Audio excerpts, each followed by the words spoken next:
Hello friends, this is Rani Sharma and welcome to my YouTube channel be a learner. चलिए start करते हैं आज का चैप्टर। एक्चुअली चैप्टर नहीं, ये सेंटेंस। क्या कर रहे थे हम? आर्टिकल कर रहे थे। आर्टिकल में किस तरह की मिस्टेक्स आती हैं एग्जाम में। तो ये सेंटेंस हमने 36 तक कर लिया था। आज हम 37 से स्टार्ट करेंगे। The man is the only creature that is endowed with the art of homer, humour और नो एरर। तो यहाँ 37 क्वेश्चन में ये जो मैन दिख रहा है, इज द ओनली क्रिएचर। आप पूरा सेंटेंस समझने की कोशिश कीजिए कि यहाँ मैन का जो अर्थ है एक आदमी से नहीं बल्कि पूरी मानव जाति से है। ठीक है, तो पूरी मानव जाति के लिए है, इसलिए हाँ दा नहीं आएगा। ठीक है, सिर्फ मैन आएगा। Man is the only creature that is endowed with the art of humour. ठीक है, अब ये करेक्ट हो जाएगा, ये इसको दा हटा देंगे। फिर क्वेश्चन नंबर 38 है, it is very difficult to find out the number of the creatures living on the earth. तो इसमें क्या है, ये जो द नंबर ऑफ है, एक बार नंबर ऑफ लगा दिया, उसके बाद द क्रिएचर लगाने की जरूरत नहीं है, यहाँ पे दा लगाने की जरूरत नहीं है, यहाँ डबल दा की जरूरत नहीं है, इसको हम हटा देंगे, ये करेक्ट हो जाएगा। It is very difficult to find out the number of creature. ठीक है, बार बार दा लगाने की जरूरत नहीं होती है, लिविंग ऑन द अर्थ। फिर क्वेश्चन नंबर 39 है, while climbing the hill his amazement the poor man found the box of pearls. तो यहाँ दा नहीं आएगा, सिर्फ बॉक्स ऑफ पर्ल्स ही आएगा। क्यों? क्योंकि ये जो पुअर मैन है उसके लिए जो बॉक्स ऑफ पर्ल है वो डेफिनेट आर्टिकल नहीं है। ठीक है, और दा आता है डेफिनेट आर्टिकल में। ठीक है, क्योंकि हमने जब आर्टिकल पढ़े थे तब देखा था कि ए और एन आता है इनडेफिनेट के लिए और दा आता है डेफिनेट आर्टिकल के लिए। तो यहाँ वाइल क्लाइंबिंग द हिल मतलब आदमी जब हिल पे गया, to his amazement the poor man found box of pearls, तो उसको पहले से पता नहीं था, डेफिनेट नहीं था, क्या कुछ मिल ही जाएगा, इसलिए यहाँ पे दा नहीं आएगा। ठीक है, क्योंकि दा तभी आता है जब हम डेफिनेट हों। फिर क्वेश्चन नंबर 40 है, the blast drilled the life of many people but in an year time living apart the victims no one remembered anything. तो यहाँ जो ईयर है वहाँ ए आएगा, क्योंकि ईयर का जो प्रोनाउंसिएशन है वो हम ईयर यानी ई से नहीं या से करते हैं, या यज्ञी से है, या यज्ञी से करते हैं। तो प्रोनाउंसिएशन का ध्यान रखना होता है वर्ड साउंड का। तो यहाँ ईयर जो है वो बाई साउंड कर रहा है, तो बाई साउंड कर रहा है तो ए आएगा, एन नहीं आएगा। ठीक है, फिर क्वेश्चन नंबर 41 है, cowards die several times, the waves die but once। यानी कि जो कायर होते हैं वो रोज मरते हैं या कई बार मरते हैं एक जीवन में, लेकिन जो बहादुर होता है वो एक ही बार मरता है। तो यहाँ जो ब्रेव्स हैं वो किसी एक पर्टिकुलर आदमी के लिए नहीं, बात नहीं हो रही है, बल्कि सभी जितने भी वीर होते हैं, बहादुर होते हैं, उनके लिए है। तो ये ब्रेव खुद ही क्या है, प्लूरल है, तो यहाँ एस लगाने की जरूरत नहीं है। ठीक है, एस नहीं लगाएंगे। और क्योंकि एडजेक्टिव जो होता है बहादुर है, ये सब ये क्या है कि एडजेक्टिव है, और एडजेक्टिव का क्या है, बहुवचन नहीं बनाया जा सकता। ठीक है, और जो कावर्ड है वो एक नाउन है। ठीक है, इसलिए इसका बहुवचन बनाया गया है, ये चीज भी ध्यान रखना। फिर है question number 42, Akbar become a heir to the throne at a young age of 13। तो यहाँ पे हायर, इसको एक्चुअली हेयर नहीं एयर प्रोनाउंस करेंगे, एयर। और एयर यानी कि ए से स्टार्ट हो रहा है, तो ए आई मतलब हिंदी का ये वॉवल है, वॉवल साउंड निकल रहा है, एयर प्रोनाउंस करेंगे। तो अकबर बिकम अ एयर, तो यहाँ ए नहीं आएगा, एन आएगा। ठीक है, यहाँ हम क्या लगाएंगे, एन लगाएंगे। ठीक है, Akbar become an air to the throne at, मतलब एट मतलब होता है जैसे हमें विरासत में नहीं मिलता है उत्तराधिकारी होना, ठीक है, ये कह सकते हैं। अ यंग एज ऑफ 13, मतलब वो 13 की एज में ही जो अकबर थे वो उनको राजा बना दिया गया था, राज्य मिल गया था, सीधी सी बात है। फिर क्वेश्चन नंबर 43 है, the both brothers are safe now and are recuperating और नो एरर।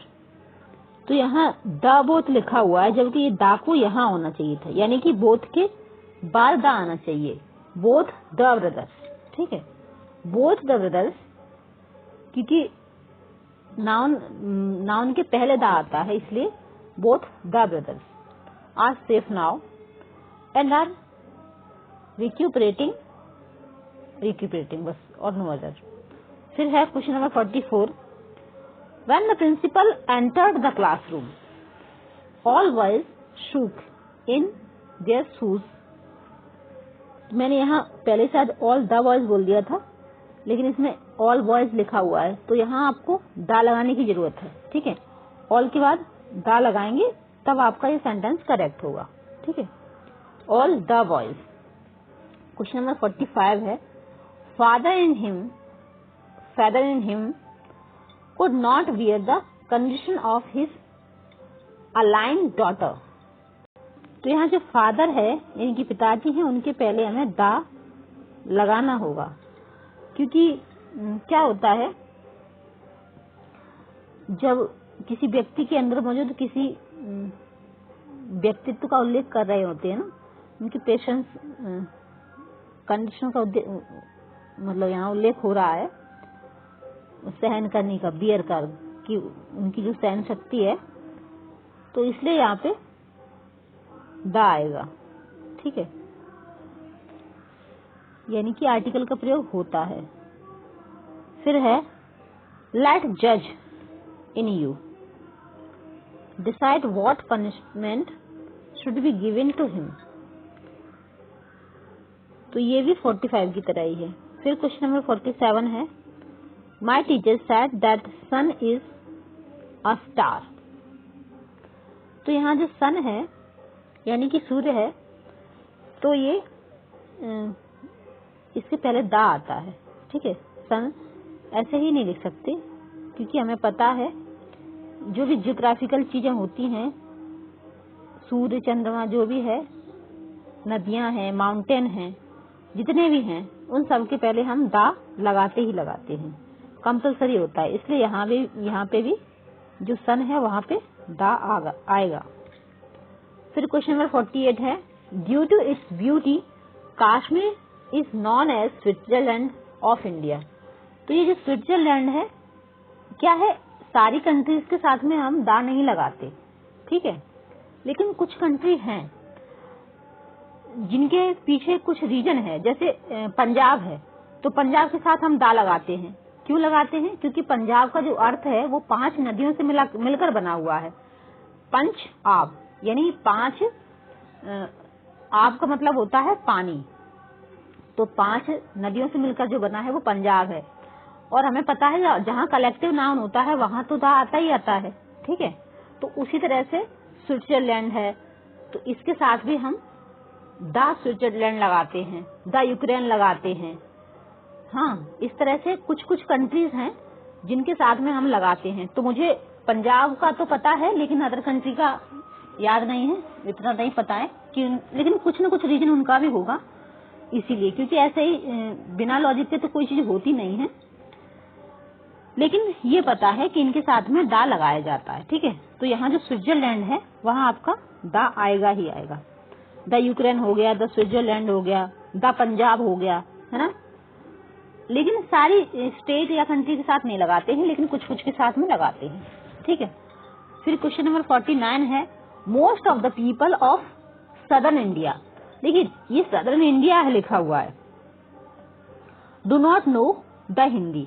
तो यहाँ हमने पहले भी जब कल या परसों शायद मैं कर रही थी तब बताया था कि कोई भी सब्जेक्ट हो, चाहे हिंदी हो, चाहे साइंस हो, चाहे मैथ हो, उसके पहले दा नहीं लगाते हैं, ठीक है, यानी सब्जेक्ट के साथ में दा नहीं लगाते हैं। तो ये चीज आप ध्यान रखना। ये सेंटेंस करते समय आपका जो आप कर रहे हैं उतना तो होगा ही होगा, साथ में मैं जो एक्सप्लेन कर रही हूँ कि जैसे सब्जेक्ट, तो आप सब्जेक्ट से आप इसमें आप हिंदी देख रहे हो, कहीं इंग्लिश है, मैथ है, कुछ भी सब्जेक्ट है, साइकोलॉजी कुछ भी है, तो उसके साथ में दा नहीं लगाना है। ठीक है, ये तो एक साथ में आपके करीब जितने भी सब्जेक्ट होते हैं वो सारे सभी तरह के सेंटेंस आपके यहाँ कवर हो जाएंगे। ठीक है, फिर क्वेश्चन है 50, ही वेंट फॉर द लंच। तो देखिए जो मील्स होते हैं ना, चाहे लंच हो चाहे डिनर हो, तो इनके साथ में भी दा नहीं लगाया जाता है, तो ये चीज भी ध्यान रखना। He went for lunch at 1 PM and then returned. ठीक है, तो अब ये करेक्ट हो जाएगा, तो यहाँ दा नहीं आएगा। फिर है 51, the honesty is a virtue. तो यहाँ फिर से जो ऑनेस्टी है वो क्या है, एब्स्ट्रैक्ट नाउन है। तो जहां भी एब्स्ट्रैक्ट नाउन आता है वहां पे भी हम दा का यूज नहीं करते हैं, तो यहाँ भी दा नहीं आएगा। Honesty is the best policy, honesty is a virtue, इस तरह से आपने कई सेंटेंस लिखे देखे भी होंगे। तो ये जो यहाँ जहां पर भी इस तरह के जो एब्स्ट्रैक्ट नाउन आते हैं, मतलब जिसमें क्या है हम देख नहीं सकते, सिर्फ फील कर सकते हैं, ऑनेस्टी हो गया। ठीक है, भाईचारा, मतलब कई जहां भी एब्स्ट्रैक्ट नाउन आता है। ठीक है, फिर है every morning the sun rises in east. तो यहाँ फिर से दिशा की बात हो रही है, यानी कि ईस्ट की, तो ईस्ट के पहले भी दा आएगा। ठीक है, ईस्ट हो, वेस्ट हो, नॉर्थ हो, साउथ हो, मतलब दिशा के पहले क्या है, दा आता है। ठीक है, तो इसलिए यहाँ पे दा आएगा, the east, the north, the west. ठीक है, लेकिन अगर सदर्न है, जैसे ऊपर लिखा होता है ना सदर्न इंडिया, नॉर्दर्न इंडिया, तो वहां पे दा नहीं आएगा। ठीक है, दिशाओं के साथ आएगा, इतना ध्यान रखना है। फिर 53 है question, he is best player in India.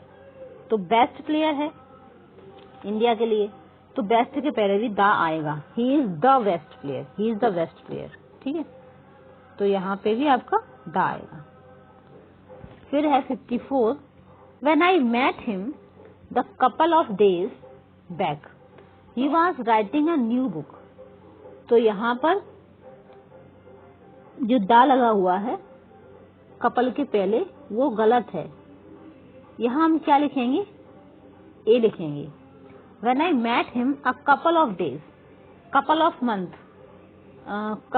तो यहाँ डेज है, मंथ है, ईयर है, तो वहां दा नहीं आता है। ठीक है,